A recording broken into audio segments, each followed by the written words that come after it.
Hi everyone, welcome back to Cookinglikeramos. My name's Pedro.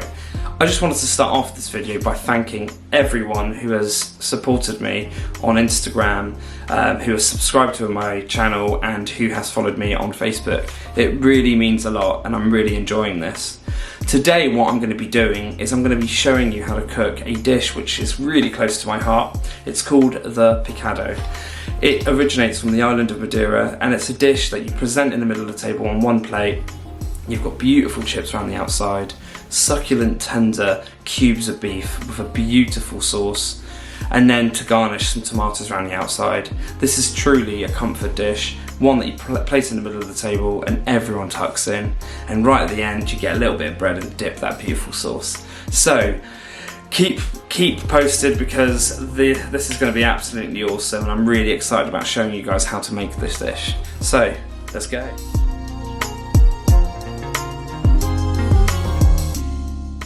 So I'm going to be showing you guys exactly what ingredients you're going to need to make the Picado. So first of all, you're going to need 2 rump steaks.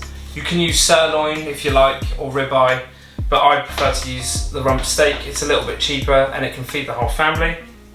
I like to use Madras Powder potatoes, but any white potato will do. Some garlic, essential to Portuguese cuisine. No Portuguese dish without garlic. Bay leaf, very important to Portuguese cuisine again. 1 tomato. Some ketchup. You'll need some turmeric, some Madras powder. Use mild or hot, whichever you like. Smoked paprika, essential. Some good Portuguese or Spanish olive oil. Salt, pepper, I've got them the wrong way around, but it's fine. A glass of beautiful white wine. The wine you drink is the wine you use, very important. And some stock as well. Right, before we go any further, I'm going to be showing you guys exactly how to prepare the potatoes and how I like to do it. I'm not going to deep fat fry them or shallow fry them. I'm actually going to oven cook them from raw to absolutely crispy and delicious. Okay, and I'm going to show you exactly what I do. So what we're going to do is we're going to cut the potatoes. The first part you want to do is you want to cut the potato right down one side, turn it to the side so it's completely flat. This is going to help you for safety reasons. So now you want to cut it down for around 1 inch sort of thick, cutting it right down the middle, long ways. And obviously some of your potatoes are going to be longer than others, and you want it to that sort of shape and size. Then we're going to go straight into making actual chips. There we go.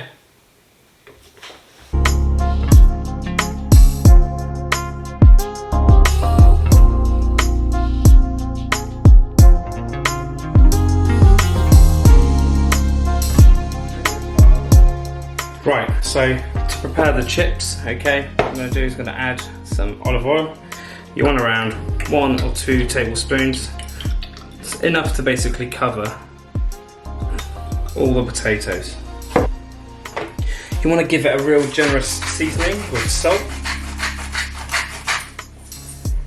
and pepper. And then you just want to add a teaspoon of paprika.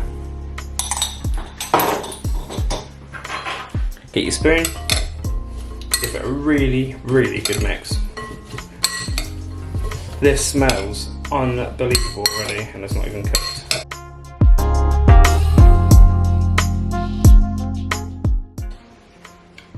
There we go. Get yourself a tray, a cooling rack, place this on top, and then you're going to get your chips evenly spread out. Just use your spoon to spread them out. Now the chips are prepped, you want to preheat your oven to 180 degrees Celsius. Now for the most exciting bit, we're going to make the Picado. I'm going to show you exactly what to do. I'm so excited to get this going.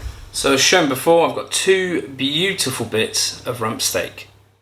So we're going to prep the steak. What you're going to do, cut down horizontally, and then you want to turn them into the side, and you want to cut into 2 centimeter cubes.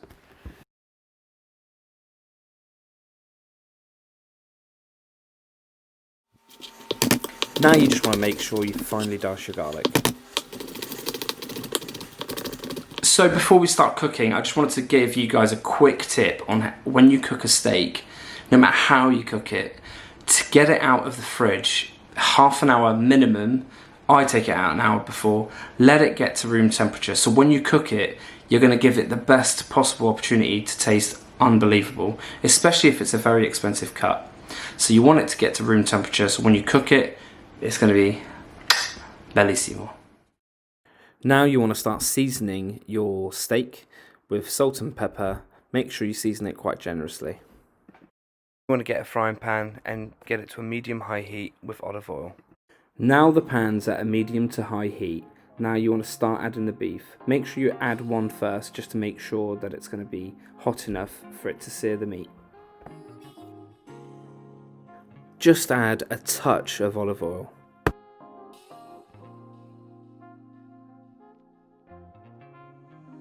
So grab those chips and stick them into the oven for 30 minutes. So give the steak a really good stir now. You want to make sure that you sear each and individual one.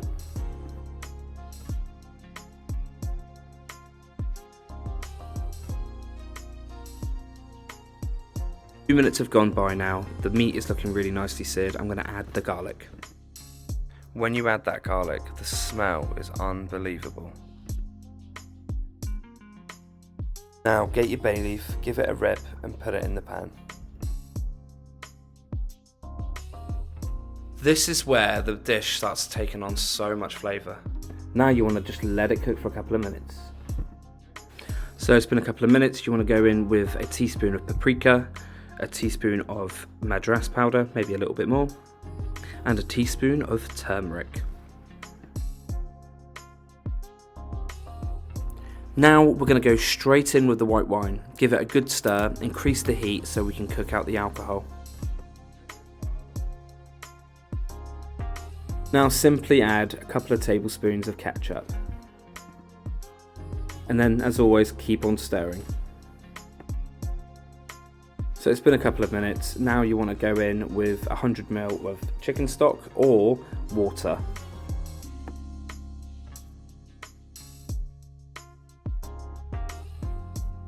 Okay, all the ingredients are in now, so you want to let this simmer for around 50 minutes with the lid on.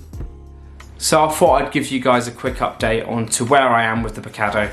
The chips are still cooking, but I'll give you guys a quick sneaky peek of what it looks like so far. It literally smells amazing. I don't know if you can see that, don't want to tip it on the floor. Just a quick sneaky peek. So the recipe that I've done, it's not concrete. If you can't find one of the spices, you know, it's not the end of the world. This is the way that my dad has taught me how to make it, and ever since he taught me when I was probably around 12 to 13 years old, I've always stuck to it. And when I go to Madeira, I do find that people make picados in loads of different ways. So, you know, some people add cream to it, so it's like a really creamy sauce. Some people add mushrooms to it.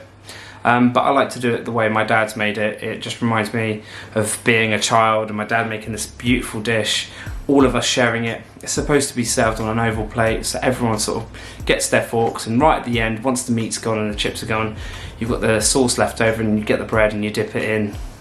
Delicioso. Well, it's been 15 minutes. You want to remove the lid, give it a good stir, and then you want to cook it for 10 minutes without the lid. It's been 30 minutes altogether. The chips are now ready. I'm going to remove them. As I remove them, they just smell unbelievable. You've got to try these chips like this. So the dish is completely ready. I'm going to start plating up. As you'll probably notice, I've added olives. This is completely optional. I just absolutely adore them. Now you want to get your chips and start surrounding them round the outside of the plate. If you haven't got an oval plate, get a round plate. So if you guys actually try and create this dish, I would love to see pictures, so make sure you tag me on my Instagram.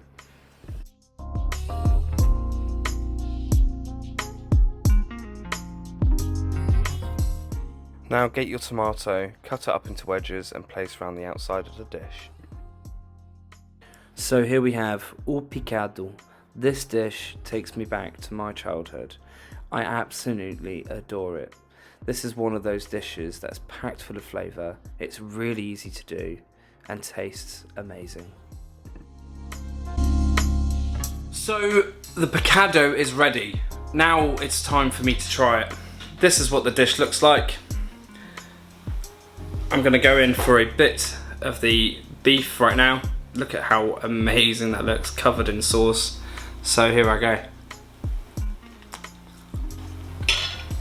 That genuinely just melts in your mouth. Cooking it for over 30 minutes is gonna help tenderize that meat so much more. I'm gonna go in for some of the chips. That's how the chips have turned out.